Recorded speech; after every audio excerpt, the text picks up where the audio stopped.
Hi, my name is Shelly Kirkland. I'm the owner of Quilt Store Next Door, and this is a video tutorial on our Block of the Month program for the month of February 2014. This is our first ever Block of the Month program, and I'm really excited to have so many eager participants. We've sent out our kits, so the people who are participating have already received their kits and are maybe getting started on making their 2 blocks for the month of February. This is the instructions and pattern that you would have received with your kit. This is actually a Craftsy program from 2012. I just really like this program because it's a sampler. Each month we're going to do 2 blocks. One block is a more traditional block. One block is a more improvisational, more modern style block. So I really like how this is going to kind of push some of us out of our comfort zone a little bit and just force us to learn some new techniques. But as people are getting started already this month, I'm getting some phone calls, some emails, just trying to get started. Just a little bit of confusion. So I'm going to go ahead and do this video tutorial. You may be finding this on Facebook or on my website that hopefully will at least just get you started with these 2 blocks for February. This is my first ever video tutorial, so I just ask you to bear with me. I'll probably say a lot, as you see. So we're going to start with the asterisk block. This block, if you saw the pictures of my block on Facebook or on my website, is actually a white asterisk on a pink background, which is what you would have received in your kit as well. For today's video, I didn't have the pink ready to go, so I've got this green print that we're going to use for the background instead, and then for the white asterisk, we're going to go ahead and still use the cone of snow. So we're going to start with 2 strips, 2 2-inch strips of the cone of snow. So I'm going to go ahead and cut those, and cut our square, our 12-inch square, and then we'll go through how to put those together.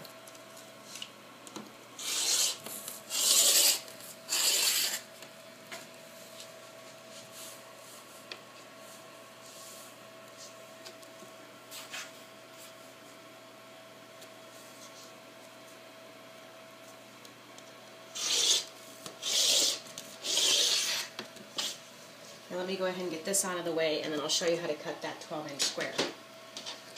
So you would have received in your kit the pink print for your background for your asterisk block. And this would be a fat quarter. Fat quarter measures 18 inches by 22 inches. And out of this fat quarter, we are going to cut a 12-inch square. So let me go over here and just even this side up, and then go ahead and just cut my 12-inch square. And you can cut this 12-inch square anywhere you'd like in this fat quarter. I'm going to try to kind of stick to a corner just so that if I have some left over, I might be able to use it for something else. We have our 12-inch square. It's just 12 inches square. I've got a lot of my print left over that I can maybe use for something else. Another project down the road. We all love scraps. And so with my 12-inch square, I'm actually going to go ahead and just line it up on this line. You don't have to. We're going to basically make this 12-inch square into 2 triangles. So I lined it up on my center line, and then I'm just taking my ruler and going corner to corner to cut a diagonal line from here. And now we have 2 triangles. So our next step is going to be taking one of these triangles, one of our strips. Now our strips are anywhere from 40 to 44 inches long. So what I did, just to make them a little bit more manageable, is I cut them in half, just so I don't have so much hanging off when I'm out from the sewing machine. So I'm going to take my 2-inch strip of my cone of snow. If you look at your instructions, I think the designer of the pattern, she mentions something about leaving something hanging off the end. All she's trying to tell you is just to make sure that you're not lining this right up to the end. Of course, I have selvage on here, but in case it were to slip when you're sewing it, you wouldn't want it to slip down and then miss where you're supposed to be at. So you just want to make sure you're leaving a little bit hanging over there. I think she says about 1 inch, just enough, so that if you slide at all, you're not going to throw anything off. So I'm going to take this to the sewing machine and go ahead and do a scant 1/4 inch seam here, and then we'll come back here and see what we do next. Taking this to the machine, and I've done a 1/4 inch seam, the strip to the widest side of the triangle, the base of the triangle basically. I'm going to take this to the ironing board and just iron this open. Okay, the next step then, once we've ironed open our strip and our triangle, now we have a triangle with a white strip on it, is to attach our other triangle. But in order to make sure that we get these even, so we don't have, you know, triangles uneven, I think what the designer of the pattern suggested was to fold down one end of this so you can kind of see where the tip of that triangle is, and just kind of finger press it, make a little line there, and that kind of gives you a guide as to where to place your second triangle on here.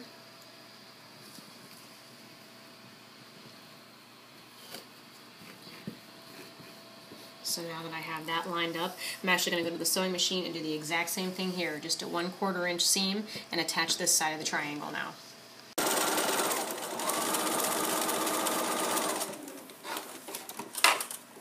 I'm going to take this to the ironing board and iron it open, just like we did the other side.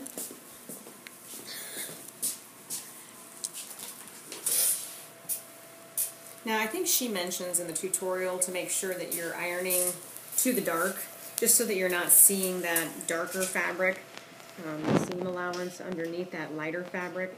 You know, if you want to be really careful about doing that, that's great, but if you're just more worried about getting the block together and making sure that it turns out okay, it's really alright if that doesn't happen that way. It won't make a big deal in your block, but if you can, pay attention to that. Try to make sure that your seam is ironed to the dark. Okay, we're going to take this back to the cutting table. And now, we're just going to repeat that step, going diagonally the other direction.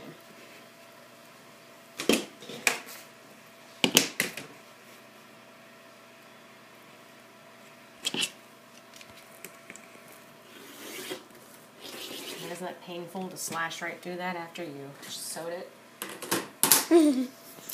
But it's going to turn out really pretty.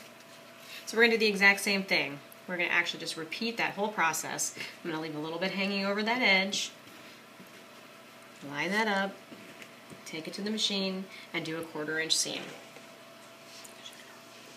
Okay, so we're going to repeat this step, the same thing. We're doing the exact same thing. I'm just going to make a little finger press crease there so I know where to line up my triangle.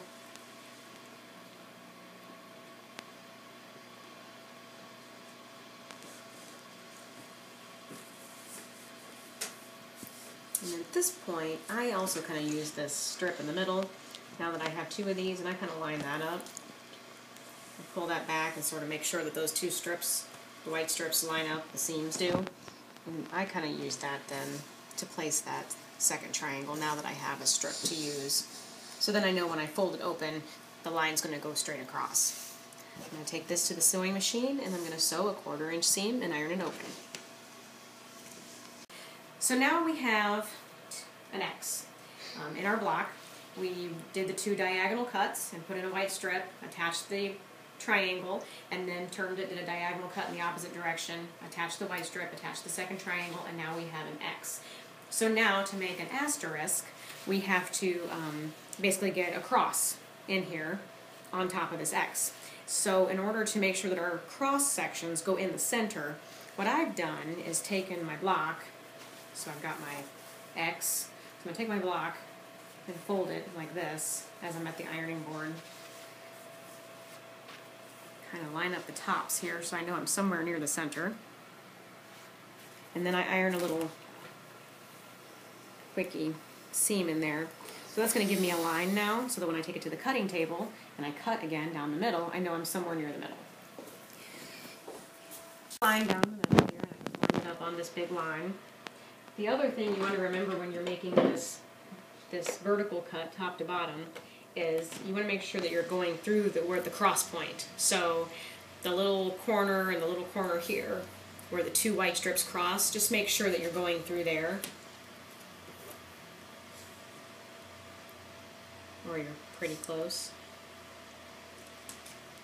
And then you're going to just slash this down the middle. Now guess what? We're going to take this second white strip of the cone of snow and cut it in half again, so I don't have such a huge piece to work with.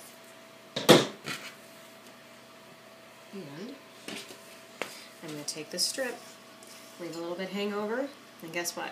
We're going to do the exact same thing again. I'm going to sew a 1/4 inch seam here, sew this on, iron it open, and then attach my other rectangle. Back at the cutting table, I sewed the strip on with a 1/4 inch seam. I ironed it open, so we have exactly what we had before with the triangles, but now with rectangles. So we're going to line up our second rectangle. Now with this one, I'm basically going to line it up from left to right. I'm going to make sure those edges on the left side and the right side line up, just to make sure that my X is going to, cross correctly. Now I've got it lined up. The two edges are even, the raw edges of the bottom rectangle and the top rectangle. I'm going to do a 1/4 inch seam across here, iron it open, and then come back and repeat. Here we are back at the cutting table for one last cut and sew. We're almost done. You've got your X, you've got your, well, it was a vertical strip we actually put in. So now we need one more line to make our asterisk, and that's going to go the other direction. And actually, when I was at the ironing board, I forgot to show you how to iron a little line for that. So we'll take it back over here. Same as we did last time, kind of line up that top just to make sure that you're going to iron a little line in the center. I just give it a very quick iron just to give me a little crease as a guide. I'll line that up on my big line on my ruler, on my cutting mat I should say. And then I'm going to take my big ruler and slice it right down the center from top to bottom. Again, paying attention that my ruler is crossing right at the points.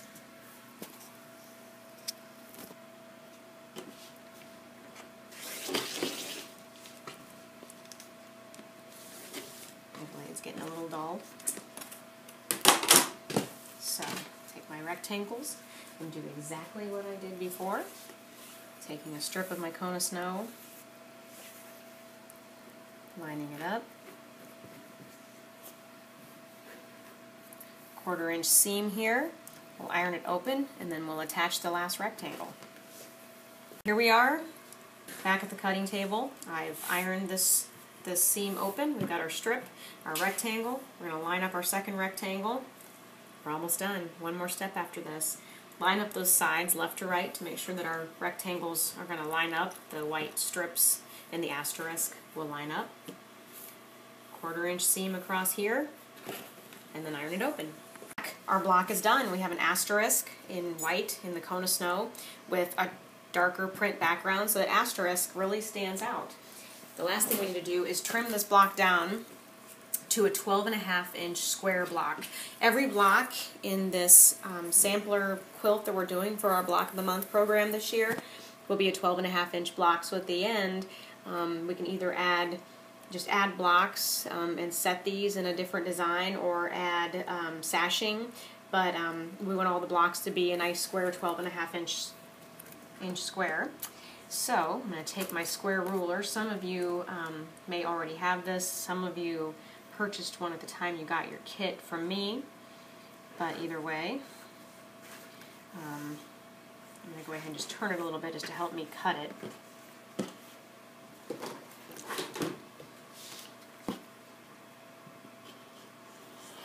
We're just going to cut out. The one thing I did want to mention is when you're lining this up, make sure the corners are kind of in the center of these X strips so that you know it's pretty even.